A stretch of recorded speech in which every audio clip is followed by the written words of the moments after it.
saya akan menjelaskan definisi supplier konstruksi. Supplier konstruksi adalah pihak berupa individu atau perusahaan yang menyediakan kebutuhan material dan peralatan dalam proyek konstruksi, mulai dari bahan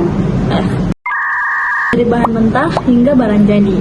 Supplier berperan sebagai bagian awal atau hulu dalam rantai pasok yang memastikan ketersediaan material sesuai kebutuhan proyek. Tanpa supplier yang handal, proses pembangunan dapat terhambat. Lalu ada kategori supplier konstruksi. Supplier dalam konstruksi dibagi menjadi beberapa kategori berdasarkan jenis barang yang disediakan. Supplier bahan utama menyediakan material inti seperti semen, besi, beton, pasir, dan batu bata yang menjadi struktur utama bangunan. Supplier bahan finishing menyediakan material akhir seperti keramik, cat, kaca, dan plafon untuk estetika. Supplier mekanikal dan elektrikal menyediakan komponen seperti kabel, pipa, AC, dan panel listrik. Selain itu, terdapat supplier alat berat dan scaffolding yang menyediakan atau menyewakan peralatan proyek. Di sini saya akan menjelaskan tentang pentingnya supplier yang tepat. Wait a minute. Nah, pemilihan supplier yang tepat sangat penting dalam proyek konstruksi. Kenapa? Karena pemilihan supplier yang tepat itu dapat membantu berjalan lancar suatu proyek konstruksi. Di sini ada pembagiannya, betapa pentingnya supplier yang tepat. Yang pertama, ketika kita memilih supplier yang tepat, kita itu dapat mengklasifikasikan spesifikasi itu sesuai standar SNI yang berlaku. Terus yang kedua, pemilihan supplier yang tepat itu dapat efisiensi biaya. Jadi dia dapat menekan efisiensi biaya suatu proyek. Terus yang ketiga, pemilihan supplier yang tepat itu dapat memperlancar atau mempercepat proyek. Karena apa? Karena dia dapat menjamin ketersediaan proyek yang ada. Nice. Nah, selanjutnya saya akan menjelaskan tentang kriteria pemilihan supplier yang tepat. Nah, dalam pemilihan supplier yang tepat terdapat beberapa kriteria utama yang harus diperhatikan. Yang pertama itu kualitas produk menjadi faktor utama, di mana material harus sesuai dengan SNI. Nah, yang kedua itu pemilihan supplier itu berdasarkan pengalaman kerja yang ada. Yang ketiga itu harga sesuai dengan kualitas yang ada. Yang keenam, teknik evaluasi supplier. Evaluasi supplier dapat dilakukan melalui metode kualitatif dan kuantitatif.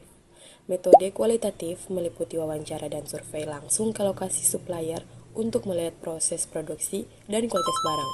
Sedangkan metode kualitatif seperti AHP atau analisis hierarki proses digunakan untuk memberikan bobot pada setiap kriteria seperti batas harga dan waktu, sehingga dapat menentukan ranking supplier secara objektif dan sistematis. Yang ketujuh, manajemen rantai pasok atau supply chain management. But I am speaking English 50-50. Manajemen rantai pasok dalam konstruksi mencangkup aliran barang, uang, dan informasi antara supplier, kontraktor, dan juga di lokasi proyek. Pengelolaan yang baik bertujuan untuk memastikan material tersedia tepat waktu dan dalam kondisi baik. Saya akan menjelaskan risiko tentang supply chain konstruksi. Nah, di dalam rantai pasok pelaksanaan konstruksi sendiri terdapat beberapa risiko yang akan atau mempengaruhi jalannya pekerjaan konstruksi, seperti keterlambatan material. Seperti contohnya itu keterlambatan material yang akan mengganggu waktu pekerjaan konstruksi, lalu ada perubahan harga material yang naik tiba-tiba, itu akan mempengaruhi anggaran. Selain itu, kerusakan material di saat pengiriman ataupun di saat penyimpanan material itu sendiri akan mempengaruhi biaya dan juga kualitas hasil material tersebut. Jadi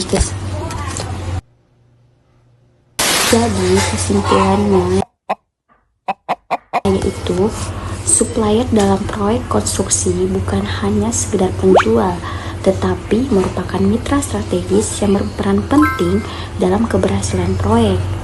Pemilihan supplier yang tepat harus mempertimbangkan kualitas, harga, dan keandalan. Selain itu, evaluasi secara berkala perlu dilakukan untuk memastikan kinerja supplier tetap optimal dan mendukung kelancaran proyek. I just had to let you know you're